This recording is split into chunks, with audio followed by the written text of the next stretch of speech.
Magandang araw po sa inyo, Sir Blair. Lalong-lalo na po sa mga giliw ninyong tagapakinig at taga-suporta sa inyong YouTube channel. Ang kwentong aking ibabahagi ay nangyari taong 1989. Isa po kong mananabas ng damo at dumadayo sa mga karatig baryo para sa aking hanap buhay. Hanggang isang araw ay nakatanggap kami ng alok na trabaho bilang mananabas naman ng tubo. Kasama ang matalik kong kaibigan na si Coco. Kaya lang, ang baryong aming pupuntahan ay sikat dahil sa mga namatay na mananabas sa lugar na yon. At dahil sa aking matinding pangangailangan para sa aking amang may sakit, tinanggap ko ang trabaho sa kabila ng panganib. At sa pagpunta ko sa baryo ng Santilro, hindi ko akalain na magaganap ang nakakakilabot na pangyayari sa buhay ko na hindi ko po makakalimutan.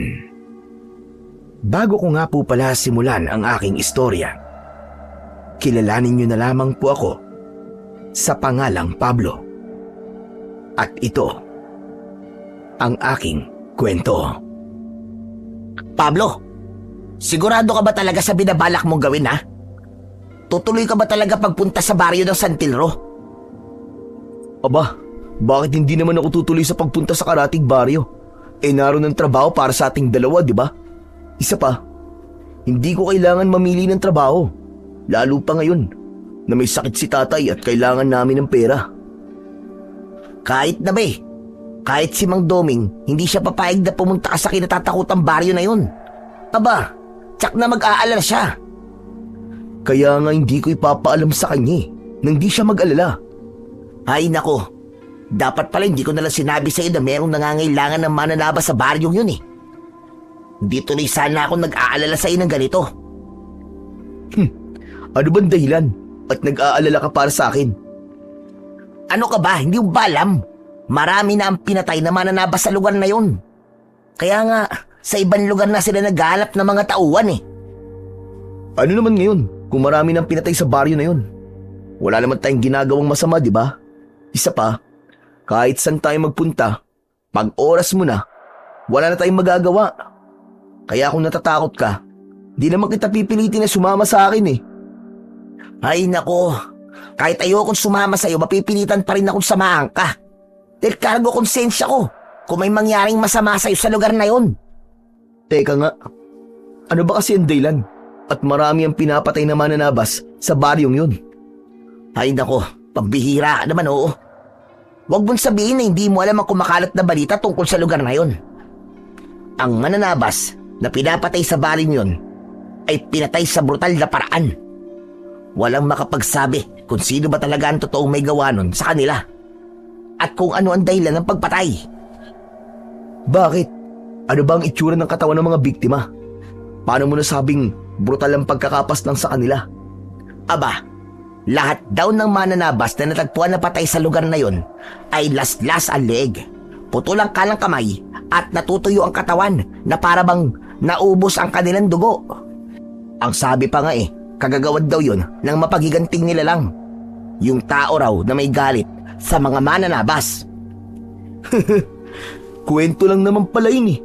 Wala pa naman palang nakapagpapatunay na tao talaga may gawa nun sa mga biktima. Isa pa, trabaho ang pupuntahan natin dun. Hindi yung mga kung ano-ano nangyayari dun. Ay, naku naman, oo. Ewan ko sa'yo. Kahit kailan ka talaga, hindi ka marunong matakot. Sa Diyos lang ako natatakot. Pero kung sa kapwa nating tao, may pagtayuan ng balahibo, hindi yun mangyayari sa akin. Ikaw na nga ang bahala. Kahit pa siguro gumulong ako dito sa lupa at maglupasay, hindi magbabago ang pasya mo. Mabuti naman at alam mo. Tsaka, 3 araw lang naman tayo mananatili sa baryo ng Santilro. Wala ka na rin naman magagawa para baguhin ang pasya ko. Dahil nariyan na ang tricycle na sasakyan natin papunta sa lugar na yon. Kaya halika na, huwag ka na magreklamo. Wala nang nagawa ang kaibigan ko na si Coco kundi ang sumakay sa tricycle papunta sa baryo ng San Pedro. 2 oras na biyahe bago kami nakarating sa kinatatakutang baryo. Pagbaba namin sa paradahan ng mga tricycle, marami kagad ang mga taong nakatingin sa amin na para bang nagtataka kung bakit kami naroroon. Ay nako, pambihira naman oo. Mas lalo kong kinakabahan sa lakad natin to, Pablo eh. Dahil sa uri ng tingin ng mga tao sa atin. Para bang lalamunin tayo ng buhay oh. Idagdag pa ang matalim nilang tingin sa dala nating itak. Ano ka ba naman, Coco? Hindi ka na nasanay? Hindi ba't dati kayong taga rito? Dapat kabisado mo na ang galaw ng mga tao sa baryong to. Dito lang ako isinilang, Pablo. Pero hindi ako dito lumaki. 5 taon ako nang umalis dito. At wala na akong maalala tungkol sa ugali ng mga tao rito. Basta ang alam ko lang, ibang klase silang makatingin. Para bang palagi silang nang aalipusta ng tao. Ikaw lang naman ang nag-iisip ng masama sa kanilang tingin eh. Huwag mo silang tignan nang hindi ka kabahan. Ang hirap kasi sa'yo, masyado ka nagpapadala sa takot mo. Para kang praning. Tsaka, mabilis kang naniniwala sa mga kwento ng mga tao. Mas maganda na ikaw mismo makakasaksi sa nangyayari bago mo paniwalaan ang anumang kwento. Ayan ka na naman sa mga salitang ganyan eh. Palibasa hindi ka naniniwala sa mga kumakalat na balita tungkol sa lugar na to. Kaya paisi-isi ka lang. Kagaya nga na sinabi ko sa iyo, Coco, maniniwala lamang ako kung ako mismo makakakita sa katawan ng biktima at sa taong pumatay sa kanila. Ay siya nga pala. Nasa na nga ba ang bahay ni Lolo Osmi mo rito, ha? Ang sabi kasi sa akin ni Tiyugari, nasa dulo raw ng kalsadang ito ang bahay ni Lolo Osmi. Madali raw makilala ang bahay ng matanda dahil marami raw gulong ng sasakyan ang nasa bubungan nun. Sino ba si Lolo Osmi? Siya ang matandang albularyo na may-ari ng pinakamalawak na lupain ng taniman ng tubo at palay dito. Ang sabi, matulungin daw ang matanda sa mga nangangailangan. Kaya hindi raw ito naghangad ng marangyang buhay. Ang gusto lamang ay makatulong sa ibang tao. Pati na sa atin, na mga manggagawa.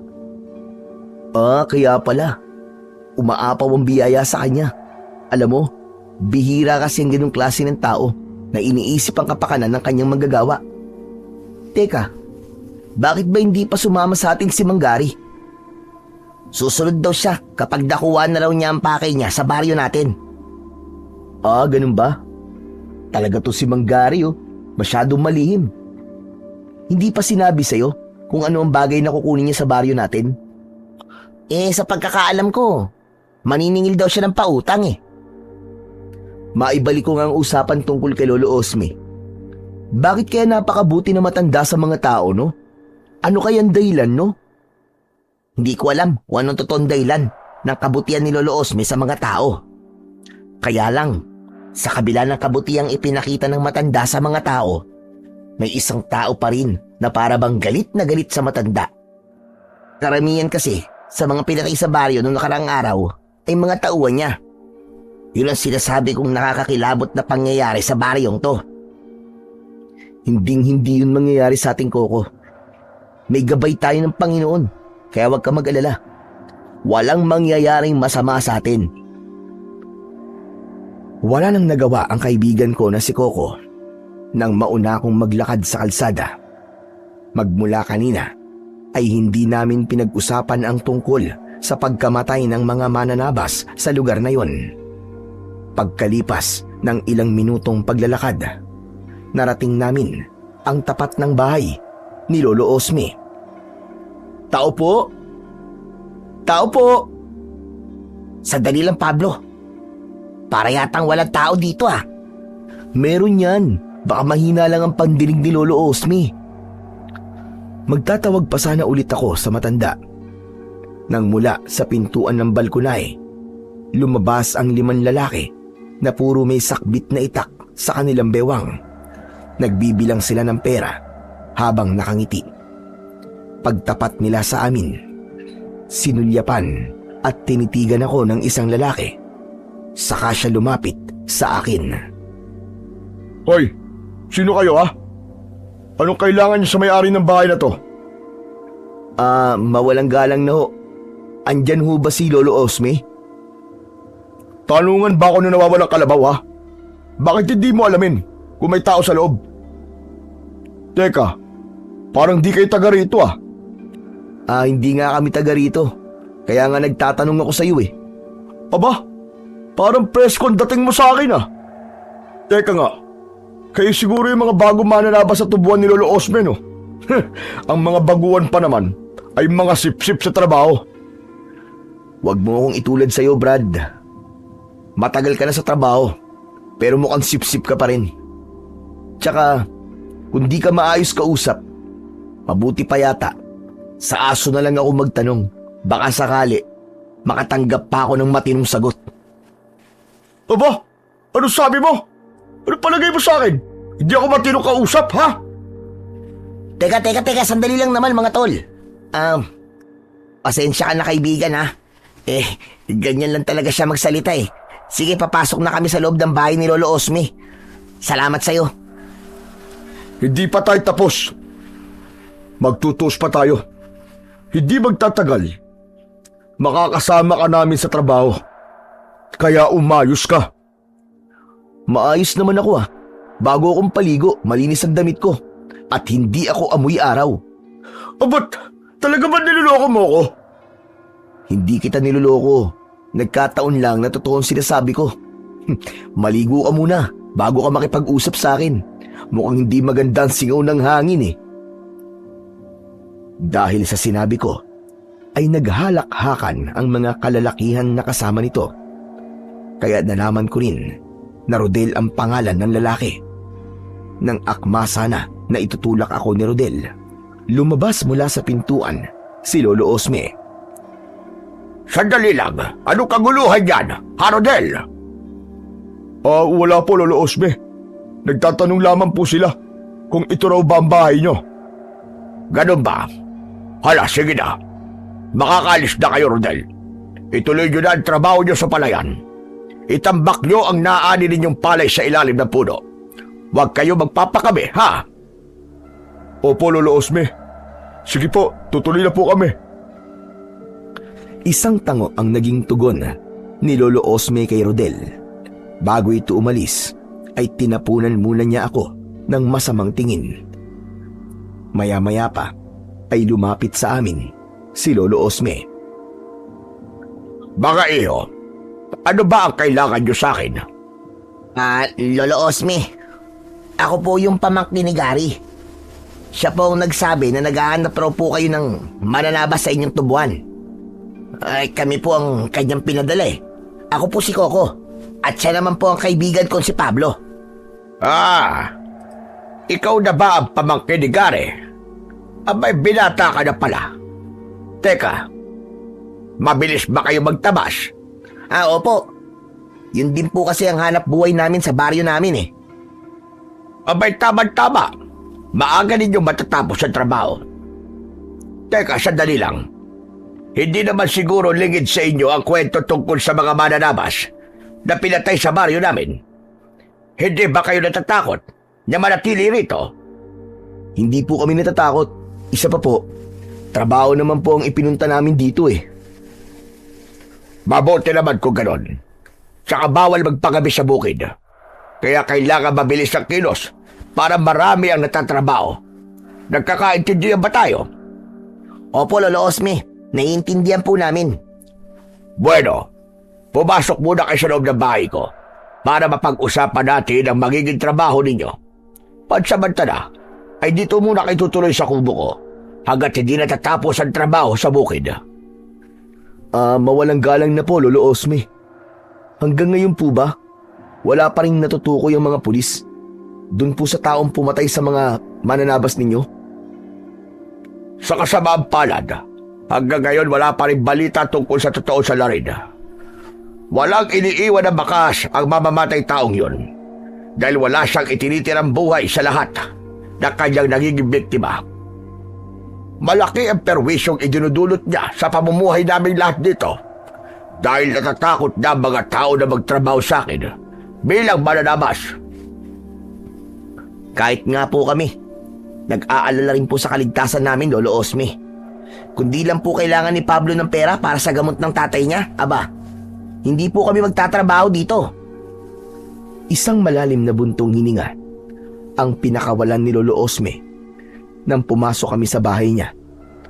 Pagkatapos ay naupo kami sa bangko na gawa sa kawayan at hinintay ang iba pang sasabihin ng matanda. Ang kwartong yun sa tapat ng kusina. Yun ang pansamantala ninyong magiging kwarto habang narito kayo sa baryo namin. Hala, sige na. Magpahinga na muna kayo at bukas na lamang natin pag-usapan ang magiging trabaho ninyo sa bukid. Salamat po, Lolo Osme. Ako dapat na magpasalamat sa inyong dalawa. Dahil kahit mapaganib ang baryong ito, ay hindi kayo natakot na pumunta rito. Sa gagawin niyo na to, marami akong matutulungan na naghihirap sa buhay at walang kakayahang magtrabaho para sa kanilang pamilya. Paano naman po? Kung hindi naman talaga nakakatulong ang ginagawa nyo at sa halip, tinuturuan nyo lamang po sila na maging tamad. Sila ang makikinabang sa kanilang katamaran, Koko. Dahil ako, tumutulong lamang ako sa kanila at pinipili ko lamang din ang tinutulungan ko. Ang nakakalungkot lamang, sa kabila ng kabaitan at pagtulong ko sa kanila, nakukuha pa nila akong pagnakawan. Grabe, ang tao nga naman. Ginagawan mo na ng kabutihan, gagawan ka pa ng masama. Ano pong ginagawa nyo sa tao pong magnanakaw, Lolo Osme?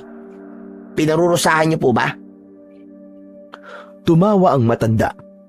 Saka siya tumingin sa aming dalawa ni Coco. Itinuro niya ang kanyang daliri sa itaas. Diyos ang sinasamba natin, hindi demonyo. Diyos ang nagbibigay ng parusa, hindi tayo mga tao. Ang pera gawa ng tao, pinagmumula ng kasamaan. Habang ang mga pagkain na ipinamimigay ko, galing mismo sa itaas.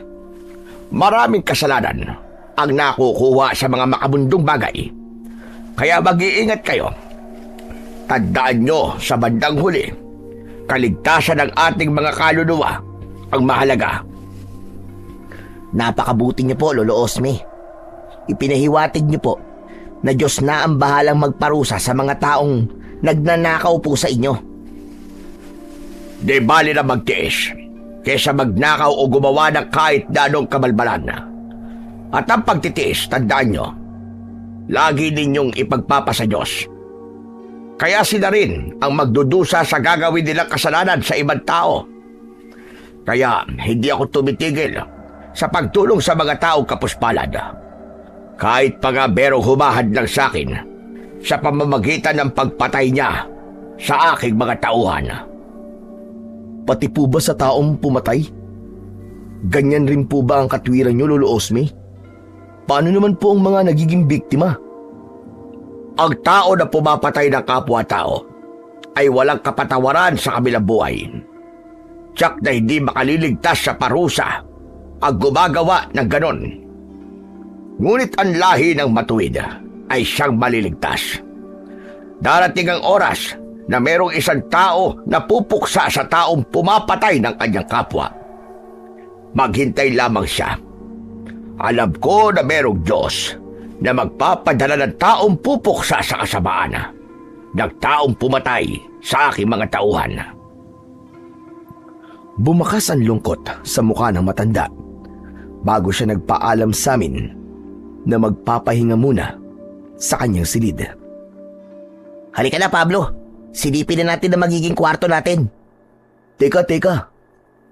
Akala ko ba ihatid mo lang ako? Bakit parang nagbago na yata ang isip mo? Natauhan ako sa mga sinabi ni Lolo Osme. Hindi karasan ang makakapagpatigil sa taong gustong tumulong sa kapwa. Walang makakadlang sa paggawa ng kabutihan sa kapwa. Dahil may Diyos na handang magparusa sa mga taong gumagawa ng masama. Tama ka, Coco. Salamat tol ha. Kaibigan talaga kita.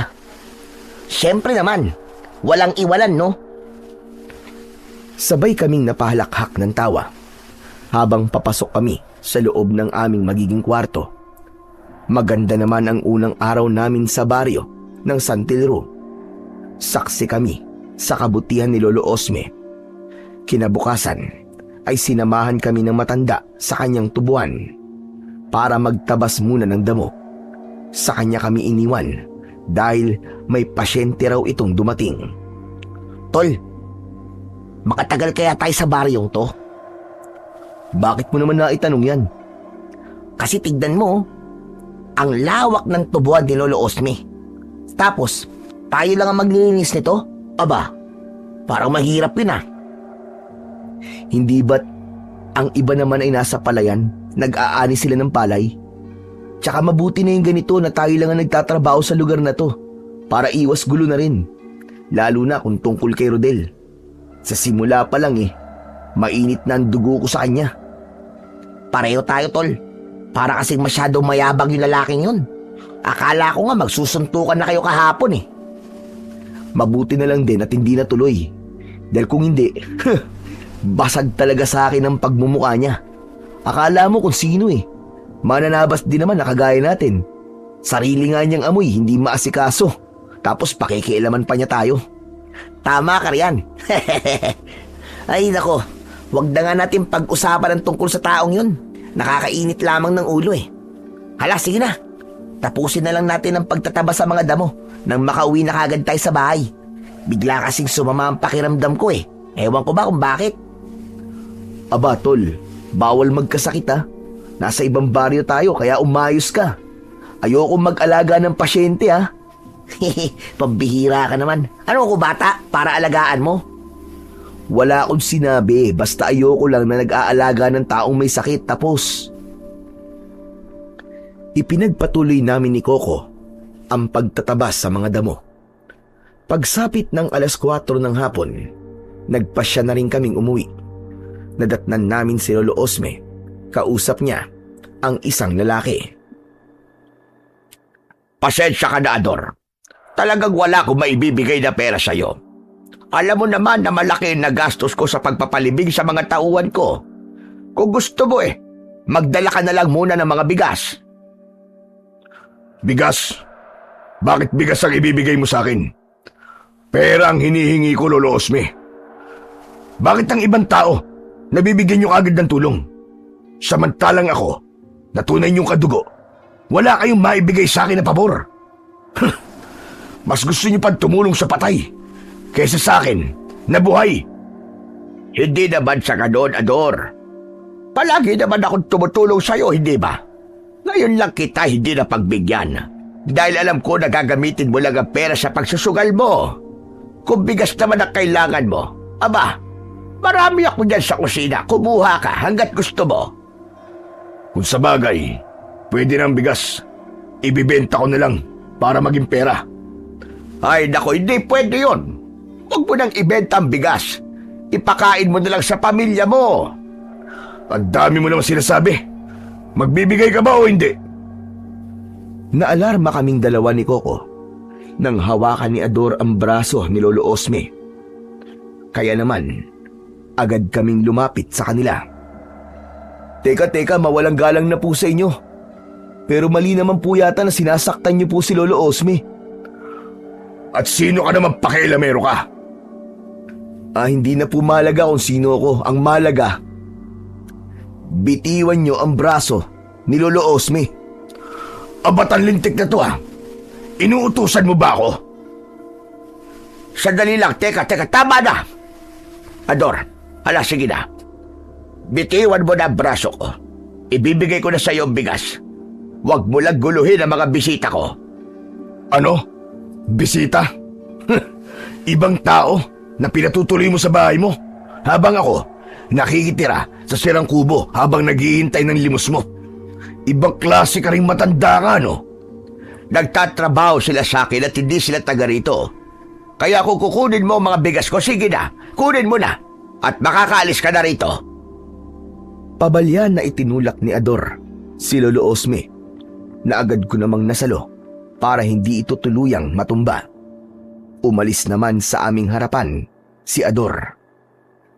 Ang sama naman ng lalaking yun, Lolo Osme. Hayaan nyo na siya para walang gulo. Sanay na ako sa ugali niya. Mas lalo lamang lumala ang kanyang pananakit. Magmula nang malulog siya sa sugal. Bakit niyo po hinahayaan? Nasaktan niya po kayo. Mamimihasa yan. Wala naman ako magagawa. Pamilya ko siya. Ano? Siguro siya po ang tinutukoy nyo kahapon na magnanakaw, no? Tumango si Lolo Osme bilang pagsang-ayon sa tanong ni Coco. Maya-maya pa ay inalalayan namin siyang umupo. Kasunod ng paglabas ng bahay ni Ador.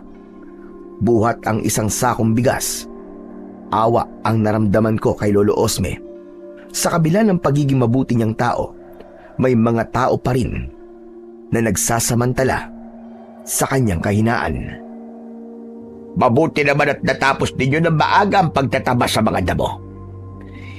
Hindi po namin natapos ang tabasin, Lolo Osme. Umuwi lang po kami kagad dahil masama raw po ang pakiramdam ni Coco eh. Kaya ako na lang po magtutuloy bukas ng natira naming trabaho. Aba, kailan pa masama ang pakiramdam mo, ha, Coco? Kanina lang pong umaga, Lolo Osme. Gusto ko na po magpahinga. Talagang mabigat lamang po ang pakiramdam ko. Hala, ay sige na. Magpahinga ka muna. Mamaya ay pupunta na lamang kita sa silid mo para gamutin ang sakit mo.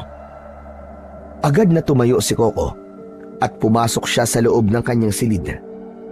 Muli namang nagsalita si Lolo Osme habang nakatingin sa akin.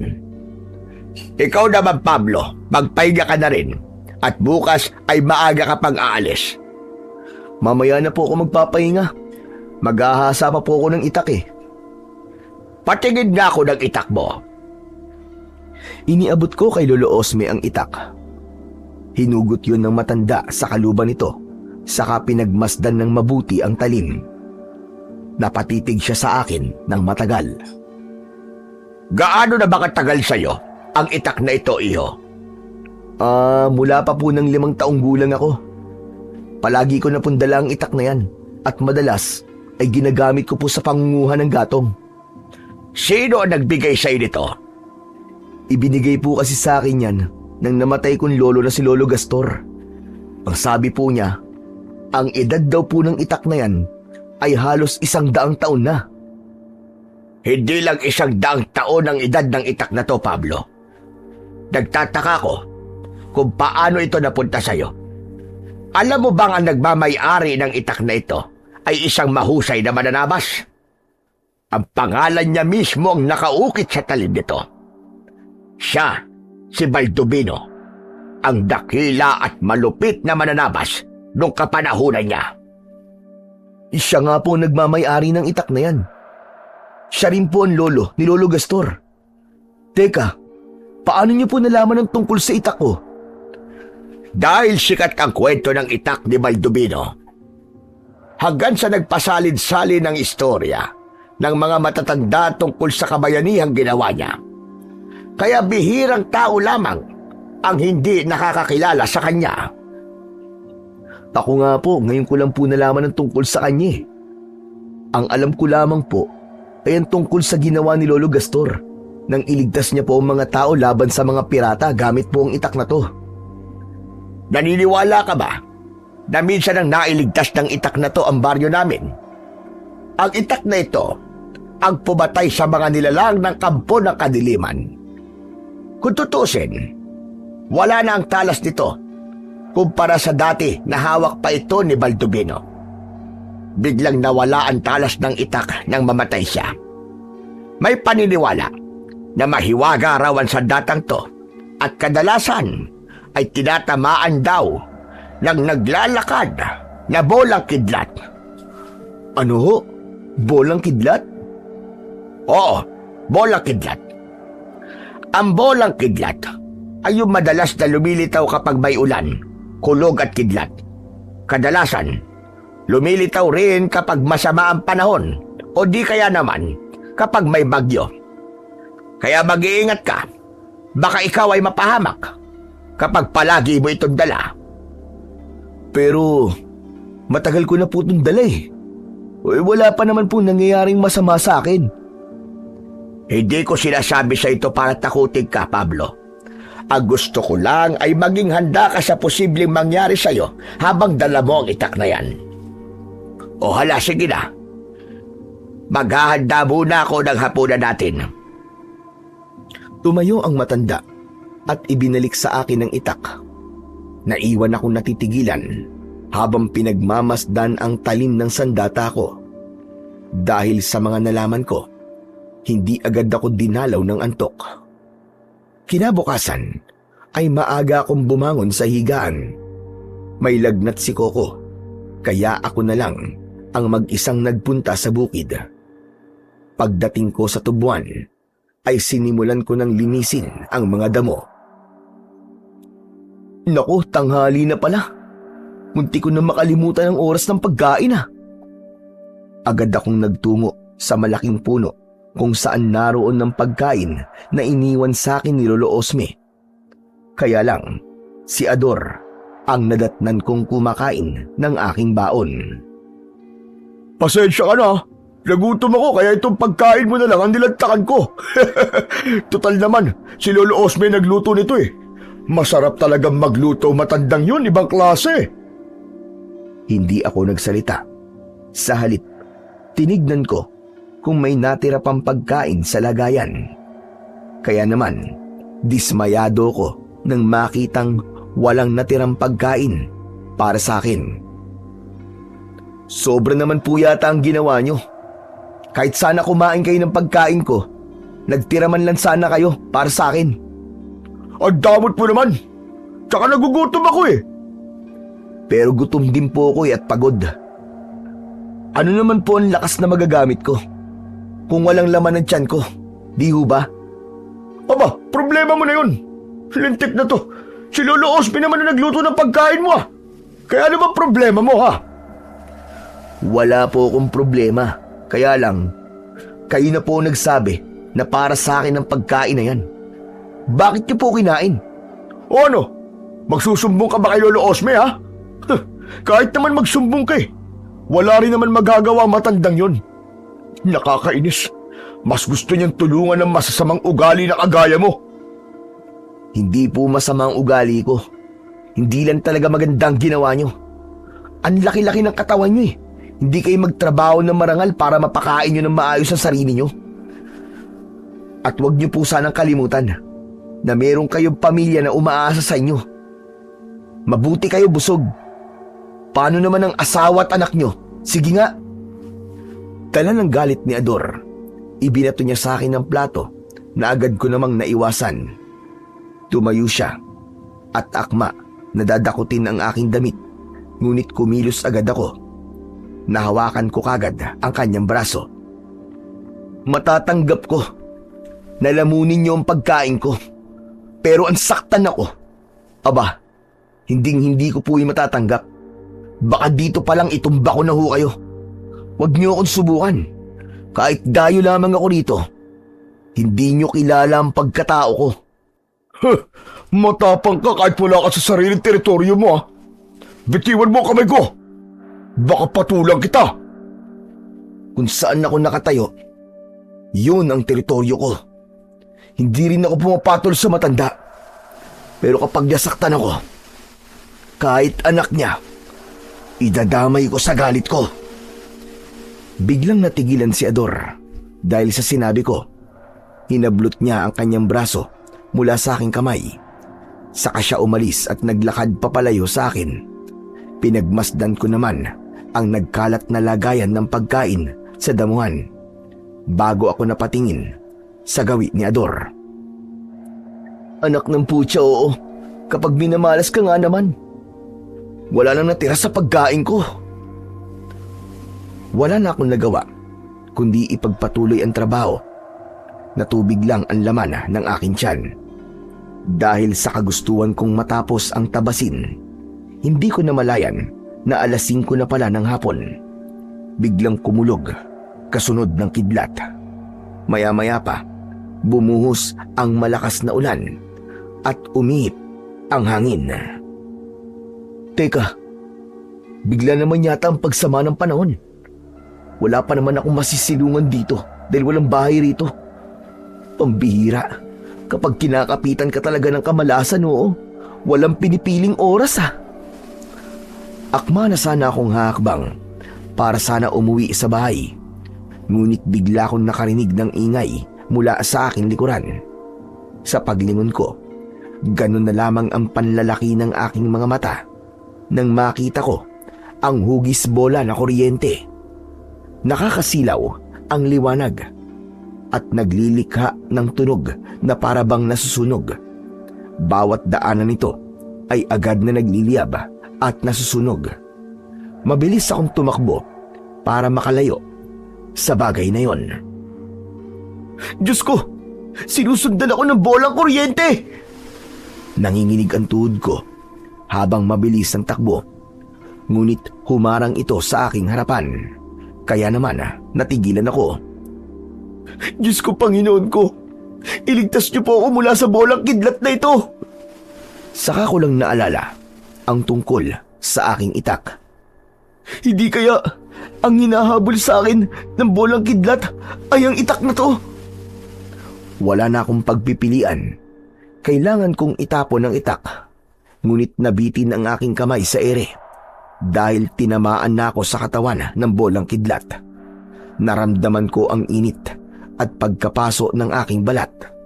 Sa sobrang lakas ng kidlat, tumalsik ako at bumalandra sa katawan ng puno. Tulong! Tulungan niyo po ako! Gumapang ako sa damuhan, kaya napansin kong nagkulay itim ang talim ng aking itak dahil sa sunog. Nasunog din ang aking damit, kaya nararamdaman ko ang pagkuskus ng damo sa aking hubad na katawan. Sobrang sakit ng paso sa aking balat, ngunit namula lamang yon. Ang ipinagtataka ko lang, buhay pa ako ng mga sandaling yon. Pambihira, damit ko lang ang nasunog. Ano bang nangyayari sa akin? Anong klaseng kababalaghan to? Pinilit kong tumayo at pinagmasdan ang aking mga kamay.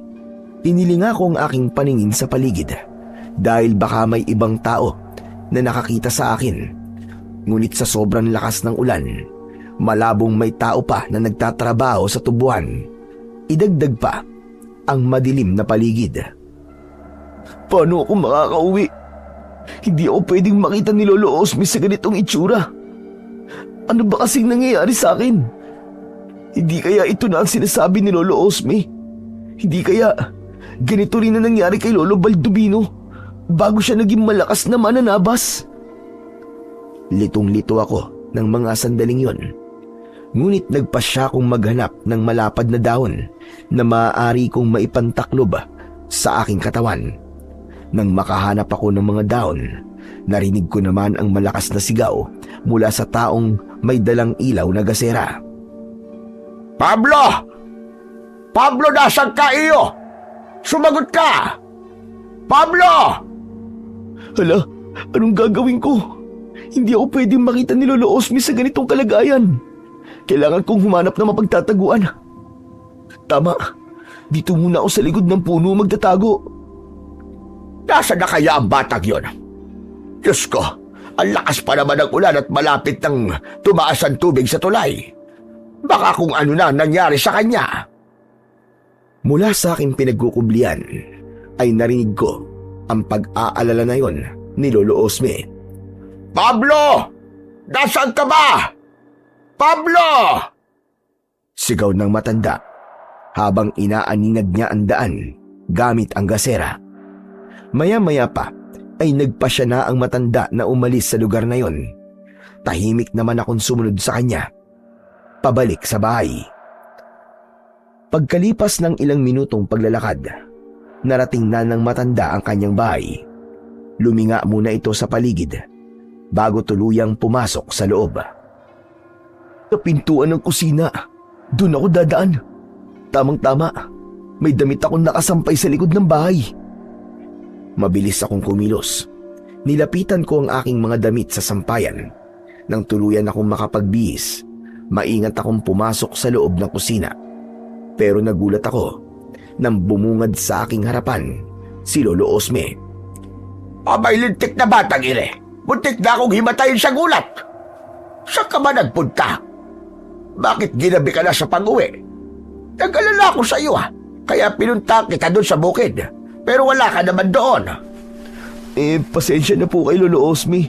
Inabutan po kasi ako ng malakas na ulan sa daan eh. Hindi ba't sinabi ko naman sa iyo na huwag kang magpapagabi sa daan, lalo na sa labas ng bahay? Abay mahirap na. Baka mamaya, matsyempohan ka ng mananabas ng tao. Saglit na tumigil ang matanda sa pagsasalita nang mapansin niya ang sugat ko sa katawan at sa itsura ng aking itak. Teka, sandali. Ano nangyari sa'yo? Bakit may sugat ka sa leeg na para bang paso? At ang itak mo, mukhang sunog. Saan ka ba talaga nanggaling, ha, Pablo? Hindi kagad ako nakapagsalita dahil wala akong maisip na dahilan kung paano ko maiiwasan ang tanong ni Lolo Osme. Naku, Diyos ko po. Hindi kaya ba'y nangyari sa'yo kanina habang nasa tubuan ka? Pasensya na po kay Lolo Osme. Bala ko po sanang ilihim sa inyong totoong nangyari sa akin kanina eh. Kaya lang hindi ko na po maitatago ang sugat at ang kulay ng aking itak. Huwag ka na magpaliwanag. Batay sa itsura mo, pati sa itsura ng itak mo, tinamaan ka na naglalakad na bolang kidlat, tama ba? Opo, Lolo Osme. Napuruhan po ng kidlat ang talim ng aking itak. Pero hindi ko po alam kung paano to nangyari. Kung paanong buhay pa po ako hanggang ngayon. Dahil iniligtas ka ng itak ni Baldubino. Muling kinilala ng bolang kidlat ang itak ng isang mananabas. Ho? Ano pong ibig sabihin nito, Lolo Osme? Maaaring ikaw ang bagong sugo. Ikaw ang ipinadala para tapusin ang kasamaan ng taong mananabas. Kaya lang, isa rin itong palatandaan ng paglitaw ng kampo ng kadiliman. Isang napipintong pagsalakay ng mga nilalang na mag-aasik ng lagim sa baryo namin. Masama itong pangitain, Pablo. Nilalang ng dilim? Paano po nangyari yun? Tsaka di ba sabi nyo, natalo na po ni Lolo Baldubino ang mga nilalang na nagtatago sa dilim. Kaya, imposible po na merong ganong klaseng nilalang sa panahon ngayon. Walang pinipiling oras ang paglitaw ng kampo ng kadiliman, Pablo. Lalo na kung ang taong tatawag sa kanila ay may karunungang itim. Muling mabubuhay ang mga aswang kung merong mag-aalay ng kaluluwa sa hari ng dilim.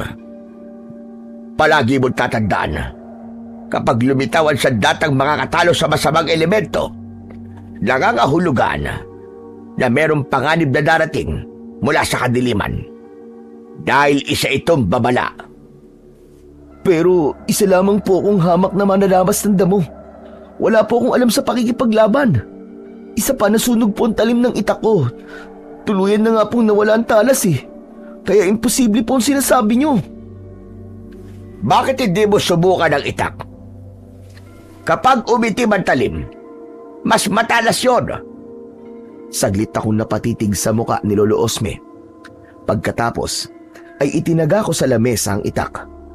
Ganun na lamang ang panlalaki ng aking mga mata. Nang mahati ko yun, hindi agad ako nakapagsalita dahil sa labis na pagkabigla. O ano? Nakita mo na kung gaano katalas ang itak mo? Ibig sabihin nun, ikaw ang sunod na tagapagligtas. Masaya ako dahil alam ko na narito na ang bago naming tagapagligtas. Nagtataglay ka na ngayon ng kapangyarihan ng bolang kidlat na siyang magagamit mo laban sa mga masasamang nilalang. Mapipigilan mo na ang kasamaan sa pamamagitan ng makapangyarihan mong sandata. Teka ho, Lolo Osme. Ipapaalam ko po ba kay Coco ang tungkol sa kapangyarihan kong ito? Walang sino man ang dapat makaalam tungkol sa kapangyarihan mo, Pablo. Dahil kung hindi, manganganib ang buhay mo. Bihira lang ang tao na nagtataglay ng ganyang kapangyarihan. Kaya mo na ring magpailaw ng bombilya gamit lamang ang kamay mo. Kapag nakarating sa ahensya ng gobyerno ang kakayahan mo na yan, pag-aagawang kanila at siguradong pag-aaralan ka ng mga siyentipiko. Gusto mo ba yon? Ayoko ho. Sige po, ililihim ko na lang po sa lahat ang tungkol sa kapangyarihan ko. Sa ngayon, magiging banta ka na sa buhay ng taong mananabas. Kailangan ko ang tulong mo para malaman ko kung sino ang totoong pumatay sa mga tauhan ko. Nakahanda po akong tumulong sa inyo, Lolo Osme. Alang-alang po sa ustisyang nararapat sa mga tauhan nyo at sa lahat po ng mga nakatira sa baryong ito. Maraming salamat, Pablo. Panahon na para matapos na ang brutal na pagpatay ng mananabas sa mga tao. Pero, paano po kung nagkamali po kayo ng hinala? Paano kung hindi naman talaga tao ang totoong pumatay sa mga tauhan nyo? Paano po kung kagagawan ng aswang ang pagkamatay nila? Na meron din pong kasanayan sa paghawak ng itak. Teka. Sinasabi mo bang aswang ang totoong pumatay sa kanila? Ganun ba? Opo, hindi po ba't kayo na rin po nagsabi na kasabay ng pagbabalik ng kapangyarihan ng sandata ang paglitaw naman ng masasamang nilalang sa mundo natin? Diyos ko. Oo nga no. Maring tama sinabi mo, Pablo. Ngunit anong dahilan? Bakit ang mga tauhan ko lang ang pinapatay niya? Marami po ang posibleng dahilan. Baka naghihiganti. O kaya naman may lihim na galit sa inyo. Sa dami ng taong nagawang ko ng kasalanan noon, hindi ko na alam kung sino ang totoong kalaban.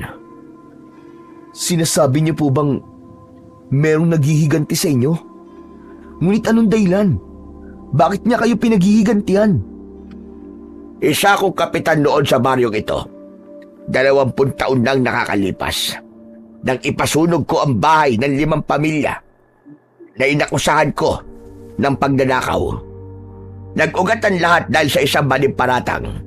Ang aking anak mismo nagturo sa kanila na sila ang nagnakaw sa bigas na para sana sa mga taong higit na nangangailangan. Pagkatapos po, ano pong nangyari? Namatay sila at lumabas ang katotohanan na ang anak ko pala mismo ang kumuha ng aking bigas at ibinenta sa kabilang baryo. Yun ang posible kong nakikita dahilan kung bakit naghihiganti siya sa akin. Ngunit patay na ang anak ko. Baka isinod niya si Ador, ang aking apo. Kung ganun, maaaring isa po sa pamilya nang ipinasunog ninyo ang nakaligtas at ngayon ay naghihiganti sa inyo. Ako ang may kasalanan. Ako lang dapat ang patayin niya. Huwag na siyang mandamay pa ng ibang tao. Lalo-lalo na ang apo ko. Sobra ko nang pinagsisisihan ang mga nagawa kong kasalanan sa kanila. Kaya po ba bumabawi kayo sa paggawa ng kabutihan sa inyong kapwa para pagbayaran po ang nagawa ninyong kasalanan noon? Oo, Pablo, tama ka. Yun ang katotohanan ko bakit tumutulong ako sa mga tao. Umaasa ako na sana babawasan man lang ang bigat na dinadala ko sa akin dibdib. Gabi-gabi akong hindi pinapatulog ng aking konsensya. May awa po ang Diyos, Lolo Osme. Alam ko po na mapapatawad din kayo ng Diyos. Kaya patawarin niyo rin po kasalanan ninyo nang gumaan po ang pakiramdam niyo. Masama ang ginawa ko, ngunit mas masama ang ginawa ng salarin dahil marami siyang idinamay na ibang tao para lamang makapaghiganti sa akin. Nagkakamali po kayo, Lolo Osme. Malinaw po na naghihiganti siya. Hindi lang po sa inyo, kundi pati na rin po sa mga tao na sumunog sa kanilang tahanan noon. Diyos ko, anong gagawin ko, Pablo? Magsisiman ako, huli na. Hindi ko na mabubura pa ang aking pagkakamaling nagawa. Ikinalulungkot ko pong sabihin, Lolo Osme. Ngunit gaano man ninyo pagbayaran ng inyong kasalanan, hindi po mabubura sa isip po ng taong nasaktan ang nagawa ninyong pagkakamali. Ganun pa man ang paraan na ginamit ng nilalang na yon para makapaghiganti sa inyo. ay kasalanan pa rin sa batas ng tao at ng Diyos. Isang malalim na buntong hininga ang narinig mula kay Lolo Osme bago siya pumasok sa kanyang silid. Kinabukasan ay nagulat ako sa malakas na sigaw ni Rodel kasama ang 4 niyang kaibigan. Lolo Osme! Lolo Osme! Lumabas po kayo! Ang mga tanim nyo para pong may sumunog! Sabay kaming 3 ni na Lolo Osme at Coco sa paglabas ng bahay para harapin ang humahangos na si Rodel. Teka, anong ibig mo sabihin na nasunog ang aking mga tanim? Halos kalahati po sa inyong pananim ang nasunog. At ang nakakakilabot to, 2 bangkay ng lalaki ang natagpuan ng mga pulis sa bukid nyo. Halip po kayo, tignan niyo po ang nangyari sa kanila. Teka, sandali lang po, Lolo Osme. Sasama po kami sa inyo. Ako rin po, Lolo Osme. Sasama rin po ako sa inyo. Hala, sige na. Tayo na. Bilisan niyo, Lolo Osme. Tara na po. Kaya naman, mas lalo kaming nagmadali sa pagpunta sa bukid ni Lolo Osme. Pagdating namin doon, ay marami na ang mga taong nakikiusyoso sa mga bangkay. Lahat sila ay bakas sa mukha ang takot. Nandun din si Ador, habang kausap ng mga pulis. Mabagin langit.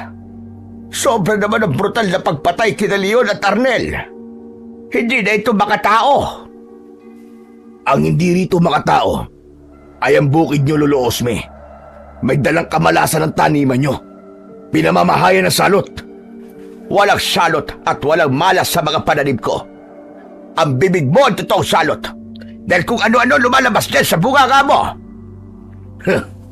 Marami nang natatakot na magtrabaho sa inyo dahil sa misteryosong pagpatay sa lahat ng mga mananabas ninyo.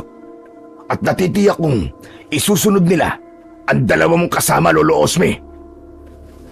Kinilabutan ako nang ituro kami ni Ador. Kaya naman, nagalit si Lolo Osme. Walang mangyayaring masama kina Pablo at Coco. Ang taong pumatay sa mga biktima, siya ang dapat na mag-alala. Dahil nalalapit na ang kanyang katapusan.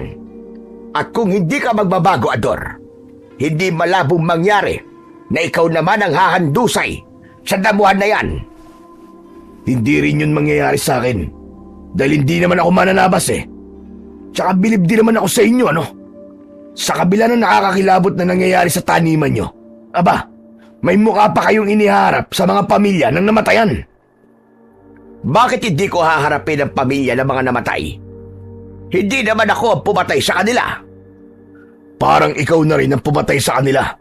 Kaya dapat magsisi ka ng matanda ka. Malapit na ang katapusan mo. Ador, huwag ka magsalita ng ganyan kay Lolo Osme. Baka nakakalimutan mo. May kasalanan din ang tatay mo. Kaya huwag kang magmalinis. Anong sabi mo?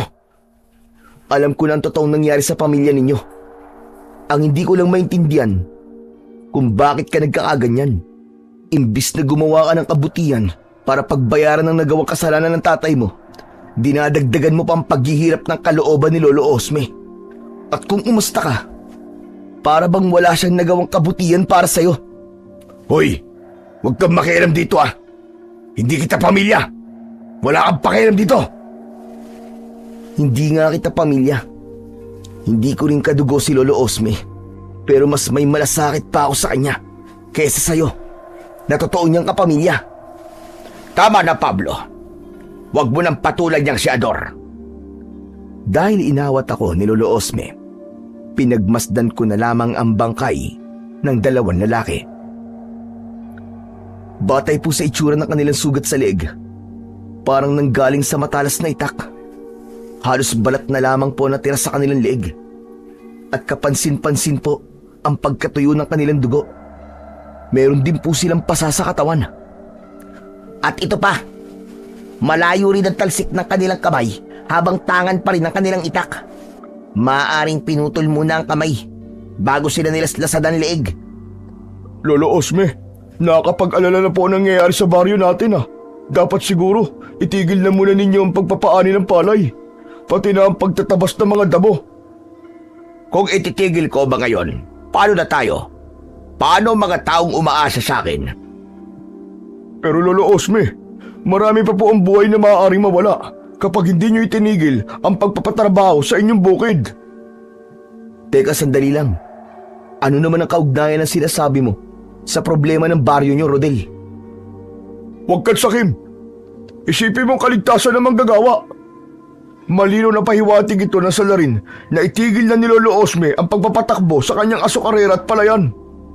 Malinaw na pagbabanta ang nangyayaring ito. Kahit na anong mangyari, hindi ako natatakot. Hindi ko ititigil ang pagpapatrabaho ko. Kung kinakailangan na ako ang magtabas ng aking mga pananim, ay gagawin ko. Huwag lang matigil ang hanap buhay ko. Paano na ang mga taong umaasa sa akin? Kayo po ang bahala. Ang sa akin lang naman ay paalala para maiwasan ang ganitong pangyayari. Salamat sa paalala mo, Rodel. Pero tutulungan ako ni Pablo. Hindi kita pipilitin na magtrabaho sa akin. Basta si Pablo, handa siyang magtrabaho sa akin. Hindi ko po alam na madali na palang nabilog ni Pablo ang ulo nyo, Lolo Osme. At nagpadala kayo sa kanyang pagiging sipsip. Hindi ako sipsip. Hindi lang ako duwag na katulad mo. At dapat sa inyo na kaibigan mo, bumalik na sa baryo nyo. Dahil kapag napahama kayo sa baryo namin, malaking pananagutan pa yun. Sisiguraduhin ko sa'yo na hindi kami mapapahamak dito. Lalaban ako sa taong pumapatay sa mga biktima. At sisiguraduhin ko na hindi ang bangkay ko ang bubulagta sa baryong to, kundi ang katawan ng mananabas na yun. Hindi ka lang pala sipsip ano? Mayabang ka rin pala. Rodel, pwede ba? Tama na. Lahat na lamang ng nagiging trabahador ko inaaway mo. Pareho ko naman kayong tauhan. Hala, sige na Pablo. Umuwi na tayo. Bukas mo na lang ipagpatuloy ang trabaho dito sa bukid kapag nakuha na ng mga pulis ang katawan ng mga biktima. Mabuti pa nga po. Umalis na po tayo sa lugar na to, Lolo Osme. Hindi na kasi maganda ang simoy ng hangin dito eh. Sumunod ako kay Lolo Osme. Si Coco naman ay kanina ko pa napapansin na walang kibo. Kaya kinausap ko siya habang naglalakad kami. Bakit ang tahimik mo yata ngayon ha? Masama pa rin ba ang pakiramdam mo ha, Coco? Hindi na masama ang pakiramdam ko, Tol. Nag-aalala lamang ako sa kaligtasan natin. Tama naman si Rodel eh. Umuwi na tayo. Aanin natin na malaking halaga na kikitain natin dito. Kung tayo naman ang mapapahamak. Naiintindihan ko naman ang kinakatakot mo, Tol. Pwede ka naman umuwi sa atin eh. Mabuti nga yun nang hindi ako nag-aalala at kahit papano, merong magbabantay kay tatay habang wala ako. Hindi ko naman kayang iwang ka rito, Tol. Hindi ako mapapalagay. Baka mapahamak ka eh. Walang mangyayaring masama sa akin, ano ka ba? Kaya kong sarili ko. Sige na, mag-impake ka na ng mga gamit mo at ihatid kita sa sakayan ng tricycle. Mas makakabuting umuwi ka na muna sa atin. Huwag ka mag-alala. Susunod ako sa'yo. Sigurado ka ba, Tol? Oo nga. Para hindi ka na mag-alala. Ayoko rin naman na mapahama ka rito eh. Malungkot kong tinapik ang balikat ng kaibigan ko. Ipinaalam ko na rin kay Lolo Osme na aalis si Coco. At agad din naman itong pumayag. Kami na rin ang nagatid sa kanya sa sakayan ng tricycle. Nang tuluyang makaalis si Coco, ay saka kami bumalik ni Lolo Osme sa kanyang bahay para mag-isip ng plano. Hindi po natin mahuhuli ang salarin kundi tayo magbibigay ng pain, Lolo Osme. Ano ang ibig mo sabihin, Pablo? Ipapain ko po ang sarili ko para malaman kung sino po ang totoong salarin. Hindi ako papayag sa gusto mo mangyari. Hindi mo kabisado ang kakayahan ng iyong kalaban. Kailangan ko pong subukan ang kapangyarihan ng bolang kidlat. Nakahanda po ako sa maaaring mangyari sa akin. Magtiwala po kayo, Lolo Osme. Tatapusin ko na po ang kasamaan ng aswang na yun. Isang malalim na buntong hininga ang pinakawalan ni Lolo Osme habang nakatingin siya sa akin. Ngunit buo na ang pasya ko ang ipain ang sarili ko para matapos na ang kaguluhan sa baryo nila. Pagsapit ng gabi ay nagtungo ako sa taniman ng tubo. Nagkunwari akong nagtatabas pa rin ng mga damo. Ngunit biglang may humataw ng kahoy sa aking ulo. Naramdaman ko ang hilo, ngunit malinaw kong naririnig ang boses ni Rodel. Sige, dalhin niyo ang sip-sip na yan sa kakahuyan. Doon sa dating tambayan, nang makita niya ang hinahanap niya. Teka, anong gagawin niyo sa akin? Anong gagawin? Simple lang. Pahihirapan kita para kusa ka nang umalis sa baryo namin. Akala mo ba hindi ko alam na balak mo kong agawan ng trabaho kay Lolo Osme, ha? Kung ganun, ikaw ang pumatay sa mga tauhan niya. Ano ko, si Raulo? Siyempre hindi akong pumatay sa kanila, no? Tinakot ko lamang sila. Pagkatapos ay iniiwan namin sa kakahuyan. Kinabukasan, nababalitaan na lang namin na patay na sila. Salamat sa taong pumatay sa kanila dahil inaalis niya ang lahat ng mga sagabal sa trabaho ko. Teka, akin na nga ang itak mo. Baka makalaban ka pa eh. Mabulilyaso pa ang plano ko. Pakawalan niyo ako, mga hayop kayo. Sa inyo ba ako dadalhin? Magsisisi kayo sa gagawin niyo sa akin. Bakit naman ako magsisisi? Matagal na namin ginagawa to. Hala, sige na mga bata. Bugbugin nyo na yan. Lumpuin nyo. Bilisan nyo. At baka mamaya ay may makakita sa atin dito. Dahil sa nararamdaman kong pananakit ng aking ulo, hindi ako makalaban sa kanila. Kaya naman, lahat ng sipa at suntok nila ay sinalo ko. Maya-maya pa ay bigla kaming nakarinig ng kaluskos sa paligid. Kaya naman, pansamantala silang tumigil at inilinga nila ang kanilang paningin sa madilim na bahagi ng kakahuyan. Hala, anong ingay yun? Bakit parang may ibang tao sa lugar na to? Hoy, ikaw Pablo, may kasama ka ba rito, ha? Wala akong ibang kasama rito. Pero malamang ang ingay na naririnig nyo ay ang isang nilalang na totoong pumapatay sa mga tao. Tinatakot mo ba ako? Hindi kita tinatakot. Pero masasabi kong kabahan ka na dahil natitiyak ko na ikaw na ang mamamatay ngayong gabi. Dahil sa sinabi ko, pinagtulungan nila akong sipain sa tagiliran. Ngunit biglang umihip ang malakas na hangin at sa isang iglap, nakita kong tumalsik ang kamay ni Rodel, pati na ang kamay ng kanyang mga kasamahan. Umalingaw-ngaw ang sigaw nila dahil sa labis na sakit. Napaluhod sa lupa si Rodel habang umiiyak. Aray! Sakit! Iko! Sino ang hayop na pumutol sa kamay ko? Magpakita ka! Inilinga ko ang aking paningin sa paligid. Habang hinahanap ang nilalang na may gawa sa kamay ng 5 lalaki, inaninaw ko ang aking itak na nakalapag sa lupa. Kahit masakit ang aking katawan, ay bumangon ako at dinampot ko yun. Saka ko itinutok ang talim sa paligid. Sino ka? Magpakita ka! Huwag kang duwag! Harapin mo ako! Dahil sa ingay ni Rodel at ng mga kasama niya, hindi ko namalayan kung paano nilaslas ng nilalang ang leeg ng mga kaibigan ni Rodel.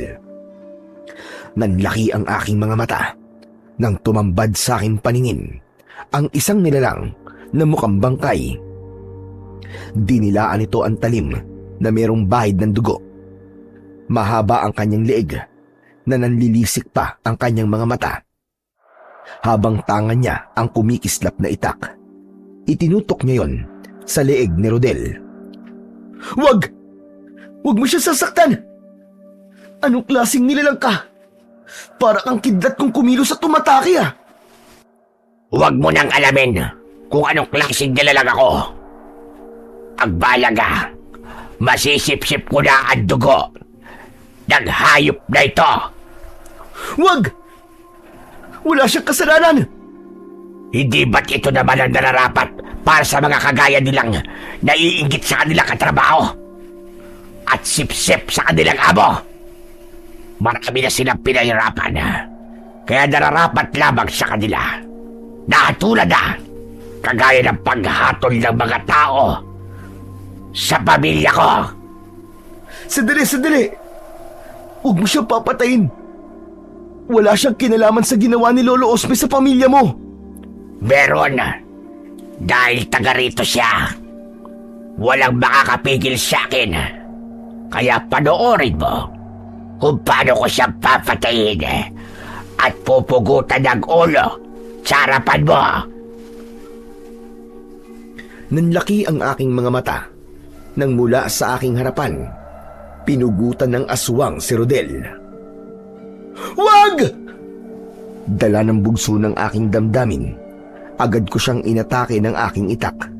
Ngunit nakaiwas siya habang walang tigil sa kakahalakhak. Inatake niya ako ng taga na agad kong naiwasan. Kaya naman tumigil ito at sinuri ang aking sandata. Parang may kakaiba sa'yo. Walang sino ba nang nakakailang sa aking pag-atake. Ngayon lang ito nangyari. Anong meron sa'yo? Bakit? Natatakot ka na ba? Nilalang na nagtatago sa pagiging aswang para pumatay ng taong walang kalaban-laban. Ako ang harapin mo ngayon, hayop ka. Nang makita mo ang hinahanap mo. Ako ang unang sumugod gamit ang aking itak. Sinalubong naman niya ako ng taga. Kaya nagtagpo ang aming talim sa gitna. Malakas ang aswang kahit payat ito. Mapula ang kanyang mga mata na punong-puno ng galit at puot. Galingan mo sa pagtago! Ngayong nakaharap na kita, maliit na mundong ginagalawan mo! Hindi mo ako matatalo. Dahil papatay kita. Masisilayan ng buong baryo kamatayan mo. Kasama ng mga lalaki kita. Habang nagpapambuno kaming dalawa, siniko ko siya na tumama naman sa kanyang muka. Bumagsak siya sa lupa. Nakaagad din naman na bumangon. Tumalon siya ng mataas at pagbagsak niya ay nakaumang ang kanyang itak na agad kong nasalag. Humislap ang talim sa ere at sa muli kong pag-atake sa kanya, naputol ng aking sandata ang kanyang itak. Kaya naman napatras siya ng hakbang at nag-aalalang napatingin sa akin. Siguro naman, alam mo na kung sino kinakalaban mo ngayon. Hindi maaari ito. May kakaiba sa sandata mo. Ikaw ang bagong nakatakda para sa sandata ni Baldovino. Ikaw ang nakatakda. Natatalo sa akin. Mabuti naman at alam mo, hayop ka. Kaya humanda ka na. Muli ko siyang inatake ng taga. Ngunit bigla siyang kumaripas ng takbo. Sinundan ko pa siya sa kakauyan. Pero sinalubong naman ako ng mga aswang. Natigilan ako dahil marami sila. Diyos ko, masyado silang madami. Ano? Natatakot ka na ba? Sige lang, lumaban ka. Pero bago yon, harapin mo muna ang mga alagad ko. Sila lang naman ang mga biktimang pinatay ng mga tao rito. Na dahil sa maling paratang, isang pagkakamali ang labanan ako. Mapabagsak mo man ako, babangon ako, at dudurugin kita. Hindi ka magtatagumpay sa mga binabalak mo. Kahit na anong mangyari, pipigilan kita. Hindi mo na ako mapipigilan. Kaya't magdasal ka na. Dahil matitikman mo ang pait ng aking pag-iigante. Hala, sige mga alagad ko. Patayin niyo siya. Ipakilala niyong lahat sa kanya kung sino ang tunay na pinakamalakas na mananabas sa baryong ito. Sabay-sabay na umatake sa akin ang mga nilalang. Hindi ko halos makita ang kanilang paggalaw dahil sa kakaiba nilang bilis. Bigla na lamang silang sumusulpot sa aking harapan at bawat atake nila ay tinatamaan nila ako ng kalmot sa aking katawan. Masakit at parabang pinupunit ang aking laman. Ano? Lumaban ka? Nasaan ang tapang mo? Ipakita mo sa mga alagad ko! Dahil sa nararamdaman kong panghihina, itinukod ko ang aking sandata sa lupa at inipon ko ang aking lakas. Lumitaw ang malakas na liwanag mula sa talim ng aking itak. Anong ibig sabihin ng liwanag sa sandata mo? Ang ibig sabihin nito, kamatayan para sa mga alagad mo! Tuluyan na akong umatake ng taga sa mga kalaban. Bawat tamaan ng aking sandata, agad silang nasusunog na para bang kinukuryente. Hanggang sa maabo ang kanilang katawan. Idagdag pa ang malakas na enerhiyang gumagapang sa aking braso at bilis na para bang kidlat. Atras! Umatras kayong lahat!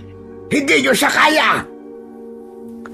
Sinubukan pang tumakas ng mga aswang mula sa akin sandata. Ngunit nahagip pa rin sila ng aking taga. Lahat sila ay nagkikikisay at bumubula ang bibig hanggang sa tuluyang maabo ang kanilang katawan. Babalik ako! At pagbabayaran mo ito!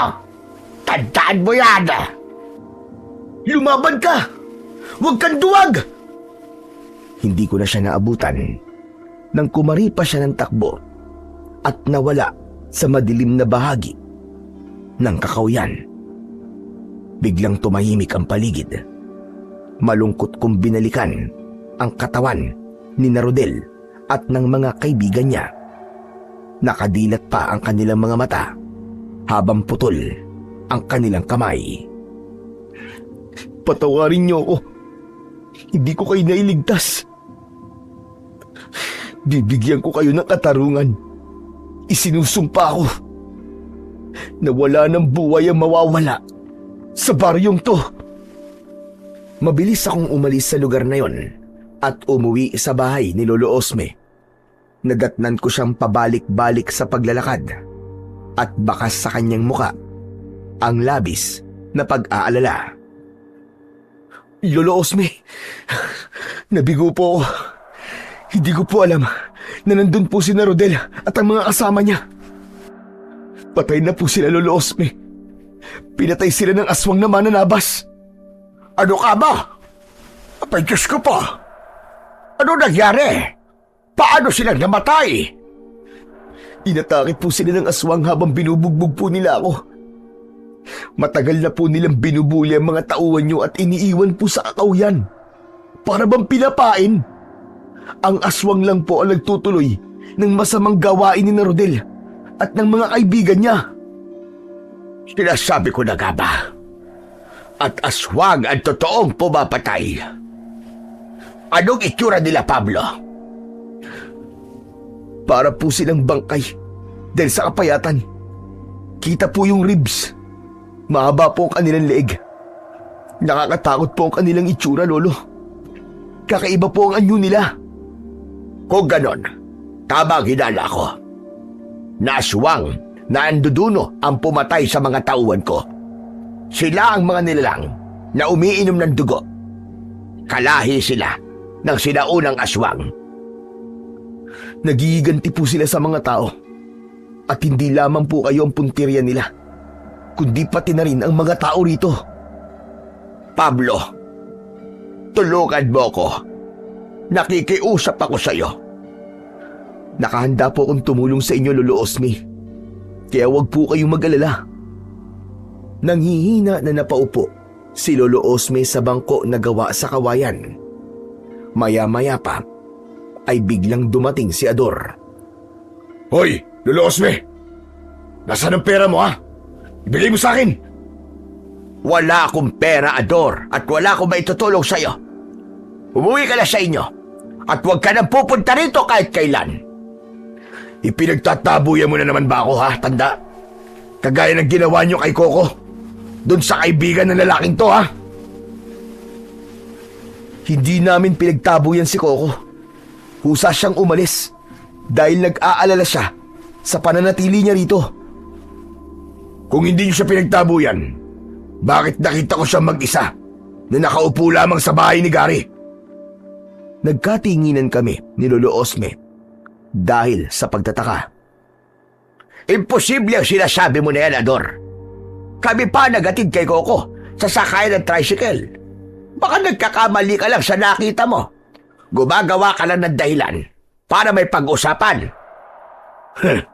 Kung sa bagay, wala naman akong pakialam kung nandito man si Coco o wala eh. Ang mahalaga para sa akin ay pera. Kaya't bilisan nyo na. Bigyan nyo na ako ng pera para makabawi pa ako sa sugal. Tumigil ka na, Ador. Wala kang makukuha sa akin ni Sikod Duling. Ganun ah.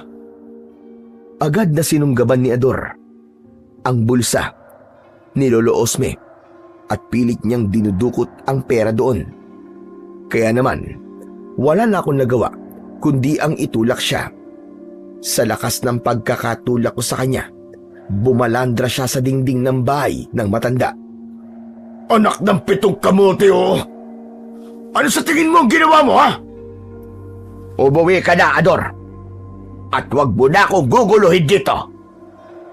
Hindi ako uuwi hanggat hindi ko nalalaman kung bakit biglang naging malakas si Pablo at hindi mo ako binibigyan ng pera. Tsaka teka, bakit meron kang sugat sa dibdib ba? Kalmot ba yan? Saka ko lang naalala ang mga kalmot ng aswang sa dibdib ko. Kaya agad akong umiwas sa kamay ni Ador. Humarang si Lolo Osme para pigilan ito. Huwag mo lalapitan si Pablo. Hala, sige na. Makakaalis ka na. Halata sa inyo na meron kayong tinatago sa akin eh. Hindi magtatagal. Malalaman at malalaman ko rin kung anong dahilan kung bakit may kalmot sa dibdib si Pablo.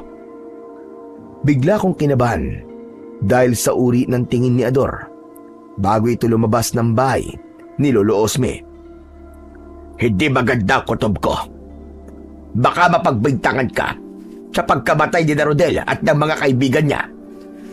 Kailangan nating umisip ng paraan kung paano natin mapapaniwala ang mga tao na wala kang kasalanan. Kabisado ko na ang tumatakbo sa isip ng Ador na yon. Kung ganun po, maaaring masira po ang plano natin. Huwag ka magalala. Ako bahala doon. Teka, sandali lang. Kailangan muna natin magamot ang mga sugat mo at baka ma-impeksyon yan. Agad na ginamot ni Lolo Osme ang mga sugat ko sa dibdib. Pagkatapos ay nagpahinga kami sa aming silid. Kinabukasan ay nagising kami sa malakas na sigawan ng mga tao mula sa labas ng bahay ni Lolo Osme. Kaya naman, napabalikwas ako ng bangon at bumungad sa pintuan ang matanda. Sinasabi ko na nga ba't hindi gagawa ng maganda si Ador? Ikaw ang pinagbibintangan nila na pumatay kina Rodel at sa mga kasama niya. Dala nila ang katawan ng mga biktima. Ano pong gagawin ko, Lolo Osme? Wala po akong kasalanan, alam niyo yan. Alam ko. Ngunit paano natin ipapaliwanag sa mga tao na wala kang kasalanan? Wala nang ibang paraan. Kailangan ko po silang harapin. Panahon na para malaman nila ang tungkol sa mga aswang na anduduno. Sasamahan kita. Ipapaalam natin sa kanila kung ano ang totoo. Magkasama kami ni Lolo Osme nang lumabas ng bahay. Tumambad sa aming paningin ang 5 bangkay kasama ang mga tao na umiiyak. Sumisigaw sila ng katarungan sa pangunguna ni Ador. Mga kasama, nakita ko siyang sugatan kagabi. Kaya natitiyak ko na siya ang pumatay sa inyong kaanak. Walang katotohanan yan, mga kasama. Wala po akong kasalanan. Hindi po ako ang totoong bumatay sa kanila. Sinungaling ka. Alam ko na ikaw lang ang gagawa nito. Gusto mong masolo ang trabaho mo. Kaya mo sila pinatay. Tumigil ka, Ador. Minsan na ako nagkamali ng paratang sa tao. Huwag mo nang ulitin ang pagkakamaling yon. Ako ang makapagpapatunay na hindi si Pablo ang pumatay kina Rodel. Huwag na kayong magmalinis, Lolo Osme. Sanay na kayong gumawa ng kasinungalingan eh. Kaya bakit pa namin kayo paniniwalaan? Sige nga. Di ba mga kasama? Kailangan natin magkaisa. Ipakulong si Pablo at palayasin si Lolo Osme sa baryo natin. Sabay-sabay na nagsigawan ang mga tao na sumasang-ayon sa mungkahi ni Ador. Isang bagay na masakit sa damdamin ni Lolo Osme. Pagkatapos kayong tulungan ni Lolo Osme, ganyan pa ang isusukli nyo? Ang paalisin siya sa baryo nyo? Pambihira kayong lahat. Wala kayong mga puso. Napakasama nyo. Kaya naman siguro pinagigantian na kayo ng aswang. Dahil sa pagkakamali nyo. Tumigil ka, Pablo. Hindi mo kami malilinlang. Ikaw ang tumigil. Sa kapaparatang ng kung ano-ano sa akin. Kapag tuluyang umalis si Lolo Osme dito, ikaw ang makikinabang sa lahat ng maiiwan niya. Kaya mo to ginagawa. Isa pa, wala kang patunay na ako talaga ang pumatay kina Rodel at sa mga kaibigan niya. Kaya mag-iingat ka sa pambibintang na ginagawa mo. Sigurado ako sa sinasabi ko at hindi totoo ang mga aswang-aswang na yan. Kaya mga kasama, naniniwala ba kayo sa dayuhan na to? Walang sumigaw. Hindi sila sumang-ayon sa tanong ni Ador. Sa halip, yumuko lang sila na parabang nahihiya. Aswang ang totoong pumatay sa kanila at sa lahat ng mga taong namatay dito. Ako mismo nakakita sa mga aswang na anduduno. Kung nakikita niyo sugat ko sa dibdib, kalmot to ng mga aswang. At hindi ito kagagawa ng tao. Nagiganti siya sa inyo. Dahil sa ginawa niyo sa pamilya niya noon. Ang pamilya na sinunog ninyo dahil sa maling paratang. Pumagitna ang katahimikan sa kanilang lahat. Bumakas ang takot at pag-aalala sa kanilang muka. Aminado sila sa kanilang naging kasalanan. Maya-maya pa, si Lolo Osme naman ang nagsalita. Mga kasama, kailangan natin magiganda sa pagsalakay ng mga aswang sa baryo natin. Kalokohan! Hindi ako naniniwala sa mga sinasabi ninyo. Kung ang mga tao ay nabilog niyong ulo, pues hindi ako. Ibahin niyo ako. Patutunayan ko na si Pablo talaga ang pumatay kay Rodel. May patayan na nagaganap sa lugar na ito. Kahit nung wala pa si Pablo. Kaya huwag kang hangal, Ador. Wala ka na nga silbi. Nagdudulot ka pa ng kaguluhan. Baka isang araw, ikaw naman ang matsyempuan ng mga aswang na anduduno. Hindi nakasagot si Ador sa sinabing yun ni Lolo Osme. Tahimik siyang umalis at iniwan ang mga tao. Humingi sila sa akin ng pasensya at dinala nila ang katawan ng mga nasawi sa barangay hall. Salamat sa Diyos. At napaniwala natin sila, Pablo. Dahil wala naman po talaga akong kasalanan, Lolo Osme. Natigilan ako sa pagsasalita nang mapansin ko si Coco. Nakatayo siya sa labas ng bakuran habang malungkot na nakatingin sa amin. Teka, si Coco yun ah. Anong ginagawa niya rito? Bakit siya nandito? Lapitan mo, kaibigan mo. Totoo pala sinabi sa atin ni Ador. Hindi siya natuloy umuwi sa inyo. Pero bakit kaya? Nilapitan ko ang aking kaibigan na si Coco. Bakas sa kanyang muka ang pag-aalala. Coco, bakit nandito ka? Akala ko ba'y umuwi ka na? Tol, hindi ko kayang iwan ka eh. Hindi kaya ng konsensya ko eh. Tapos ito pa ang madadatnan ko. Pinagbibintangan ka nila na pumatay kay Rodel. Ano ba kasing nangyari, Tol? Pumasok muna tayo sa loob ng bahay. Doon tayo mag-usap, dali. Agad kaming pumasok sa bahay ni Lolo Osme. Pagkalapag niya ng gamit, ay agad siyang nagtanong sa akin. Tol, ano nangyari kay Rodel? Totoo ba narinig kong aswang na anduduno ang pumatay sa kanila? Oo, Koko. Ako mismo nakakita sa mga aswang. Kung ganun muntik ka nang mapahamak. Pasensya na kayo. Kasalanan ko. Dapat hindi ko na kayo idinamay sa problema ko. Dapat pinauwi ko na kayong dalawa. Lolo Osme, wala po kayong kasalanan. Kaya huwag niyong sasabihin yan. Teka, sandali lang, Koko. Saan ka ba natulog kagabi?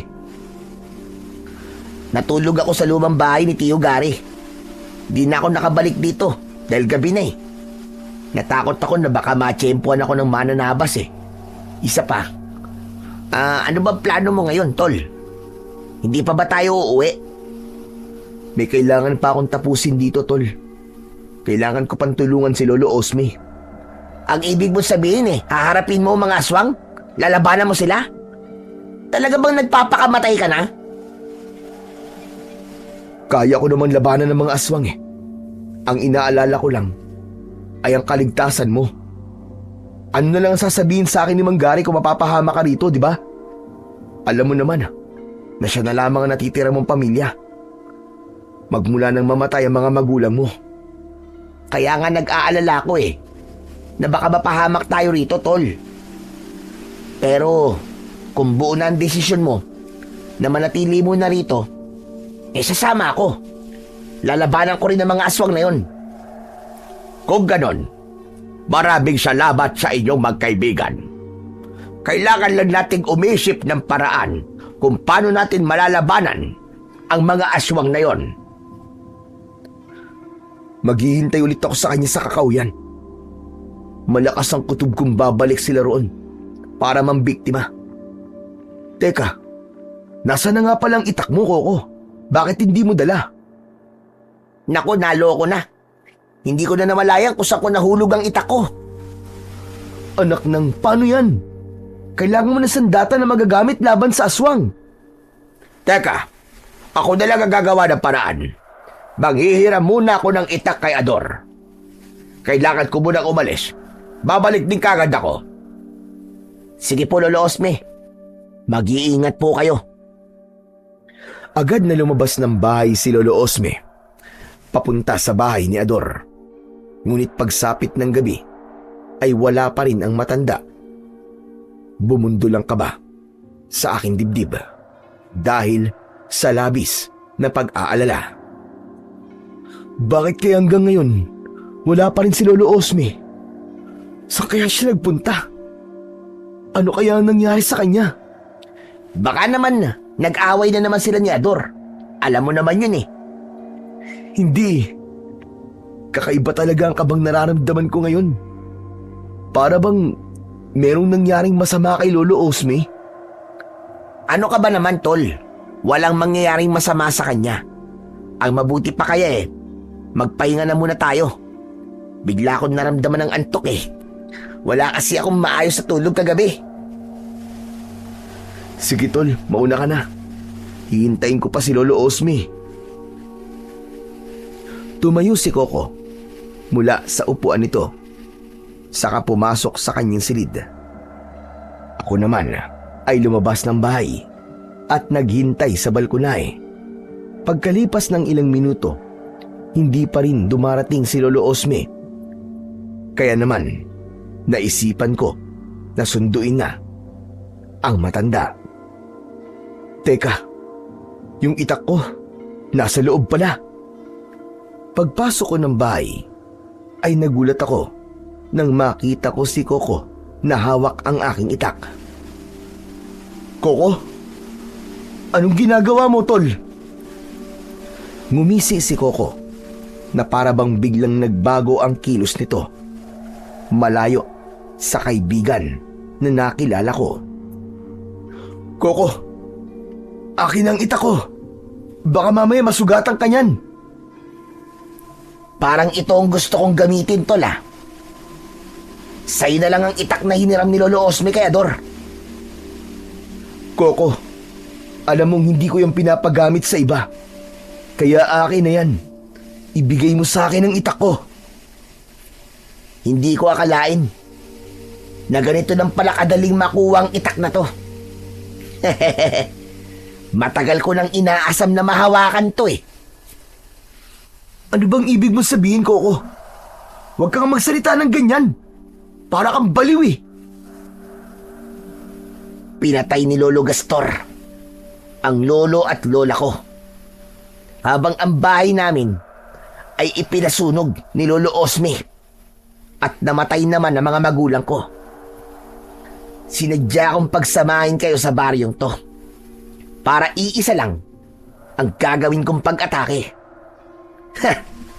Ang galing ng plano ko, di ba?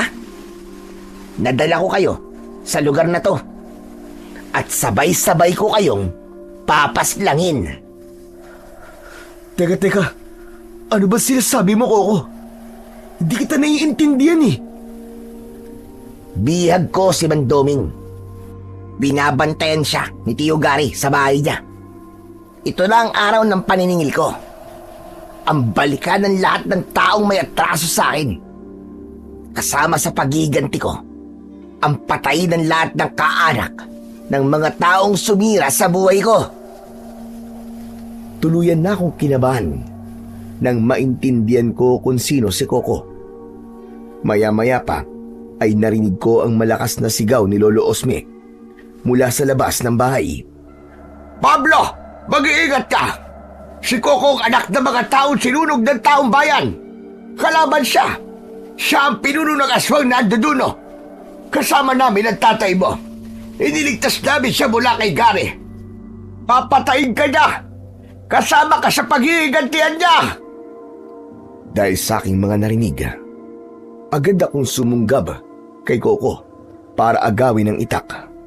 Ngunit malakas siya, kaya bumalandra ako sa dingding. Nasira yon, kaya bumagsak ako sa lupa. Itinutok niya sa akin ang itak habang nakangisi. Akala ko ba makapangyarihan to? Bakit parang wala yatang bisa? Coco, itigil mo na to. Wala kaming kasalanan sa'yo. Bakit mo to ginagawa? Isinumpa ko na uubusin ko ang lahi ng mananabas. Maging ang angkan ni Lolo Osme ay papatayin ko. At hindi mo ako mapipigilan sa gagawin ko. Lilimasin ko ang lahat ng mga tao rito. Mula sa aming harapan, nagpalit bigla ng anyo si Coco. Naluluwa ang aking mga mata dahil sa aking natuklasan. Walang kasing sakit na malaman na ang dati kong kaibigan ay kaaway ko palang mortal. Lumapit sa akin si Coco at inatake niya ako ng taga. Nakaiwas ako at gumanti sa kanya ng sipa na tumama naman sa kanyang muka. Muli ko siyang sinunggaban. Nagpambuno kaming dalawa, pero tinamaan ako ng siko niya sa akin dating sugat hanggang sa napatras ako at bumagsak sa lupa. Kasabay ng malakas niyang pag-angil, sumalakay ang kanyang mga alagad. Sumalubong naman sa mga aswang ang taong bayan, sa pamumuno naman ni Ador at ng aking ama. Nagpambuno silang lahat, kaya napuno ng ingay ang loob ng bakuran ni Lolo Osme. Mabilis akong bumangon at hinarap si Coco. Labag man sa kalooban ko ang labanan ka. Ngunit hinihingi na ng pagkakataon para matigil ng paghiganti mong walang kwenta.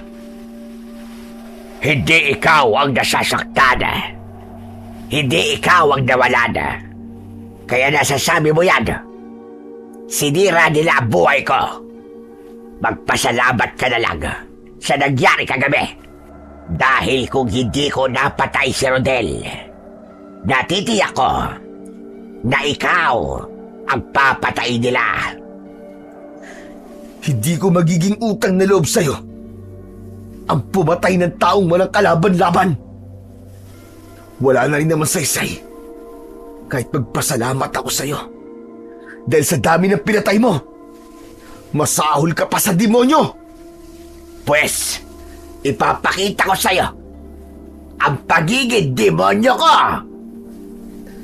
Mabilis na kumilos si Coco at sa isang iglap, 3 kagad na tao ang naputulan niya ng kamay. Kasama na roon si Ador. Anak ng putya! Hindi maaari ito! Ang kamay ko! Lolo Osme, ang kamay ko naputol! Ang sakit! Ako na lang!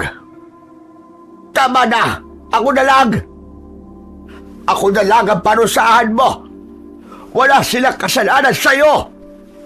Ako na lang! Kulang pa ang buhay mo sa buhay na kinuha mo sa akin. Buong angkan ko ang pinatay ninyo.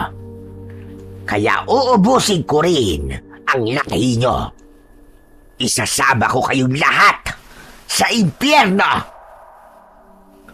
Umatake ng taga si Coco kay Lolo Osme.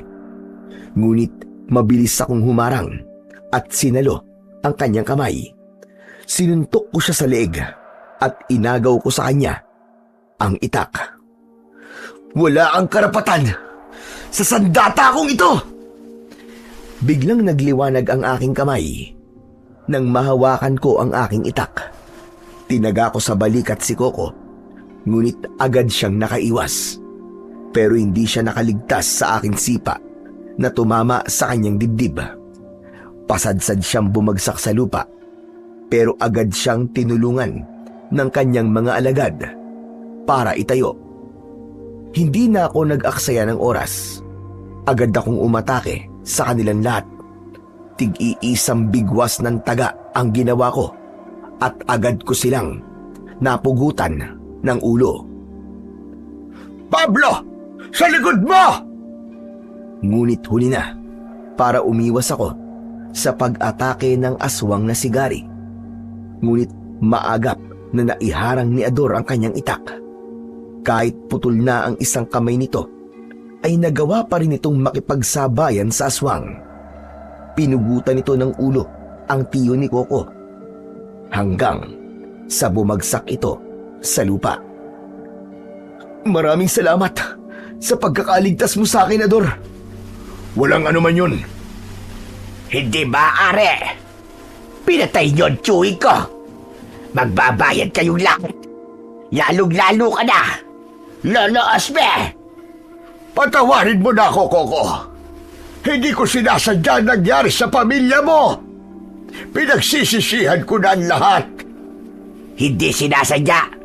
Kung sabihin ko rin kaya sa'yo na hindi ko sinasadya ang ginawa kong pagpatay sa mga tauhan mo, matutuwa ka ba? Walang kapatawaran ang ginawa mo sa pamilya ko. At buhay mo rin ang magiging kabayaran. Sige na, handa na ako.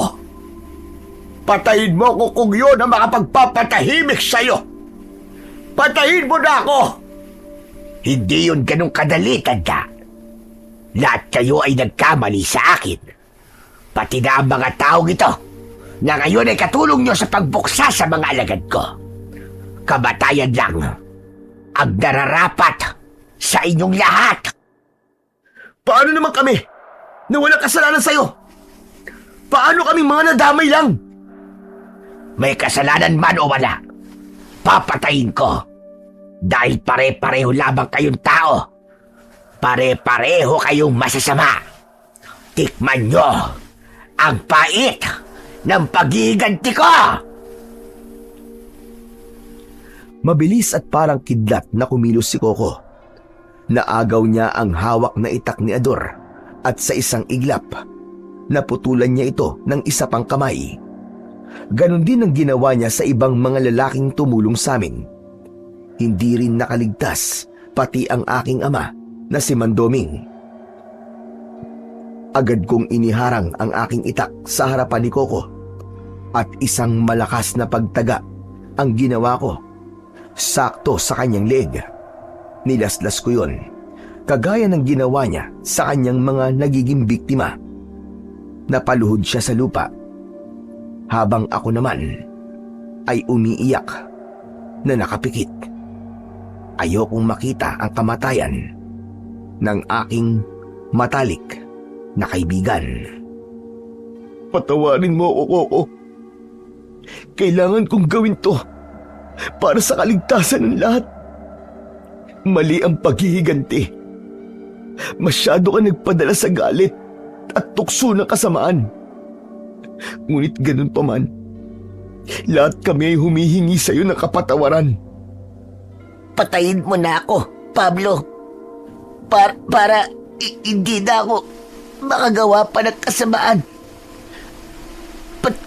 Patawarin mo ako, kaibigan. Hanggang sa muli. Patawad! Patawad, tol! Isang malakas na pagtaga ang ginawa ko habang nakapikit at umaagos ang masaganang luha sa aking pisngi. Kahit hindi ko siya nakikita, alam ko na nasusunog ang kanyang katawan sa kuryenteng dumadaloy sa talim ng aking itak. Hanggang sa wala na akong narinig na paglagablab ng apoy mula sa nasusunog niyang katawan. Dahan-dahan akong nagmulat ng aking mga mata at tumambad sa aking paningin ang abong katawan ni Coco. Tuluyan na akong napahagulgol ng iyak. Kaya lumapit sa akin si Ador. Patawarin mo kami, Pablo. Kung nadamay ka pa sa paghihiganti ni Coco. Yan ang dahilan kung bakit hanggang ngayon ay hindi ko mapatawad si Lolo Osme at ang aking ama. Idinaan ko sa pagpapahirap sa kanya ang konsensyang sila ang pumatay sa pamilya ni Coco. Hindi namin siya kagad nakilala.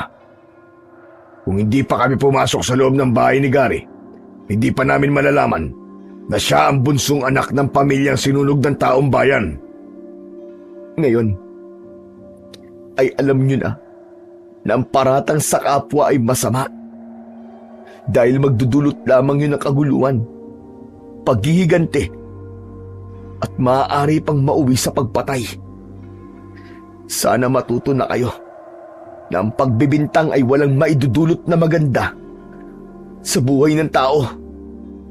Ako ang pinagmula ng gulo. Patawarin mo ako, Ador. Pati sa abo ni Coco. Pinagsisisihan ko na gawa kong kasalanan at patuloy na iihingi yun ng tawad sa Panginoong Diyos. Huli man para sa paghingi ng tawad. Pero pwede naman nating itama ang ating kinabukasan sa paglapit natin sa ating Panginoong Diyos. Tumayo ako at iginala ko ang aking paningin sa paligid. Marami ang sugatan. Marami ang nagkalat na putol na kamay. Yun ang simbolo ng matinding galit ng aking kaibigan. Maya-maya pa ay dumating na ang mga pulis. Nalaman nila na si Coco ang totoong pumatay sa mga biktima. Yun ang dahilan kung bakit karamihan sa mga taong nakatira sa baryo ng Santilro ay putol ang kanang kamay. Muli kaming bumalik sa aming baryo kasama si tatay. Itinabi ko ang aking itak at kinalimutan ang mga nangyari. Natutunan ko na ang pagpaparatang ng mali sa kapwa ay masama. Magdudulot lamang yon ng paghihiganti at pagpatay. Hanggang pati ang kadiliman ay kinuha na ring kakampi upang maisakatuparan ang paniningil sa mga taong nakagawa sa kanya ng kasalanan. At sa bandang huli, buhay pa rin ni Coco ang naging kapalit. Hanggang ngayon, naaalala ko pa rin ang aking kaibigan. Sana ay umiral na lamang sa kanya ang pagpapatawad kesa ang paghihiganti. Kasama ko pa sana siya ngayon at baka meron ng sariling pamilya. Hanggang dito na lamang po ang aking istorya. Lubos na nagpapasalamat, Pablo.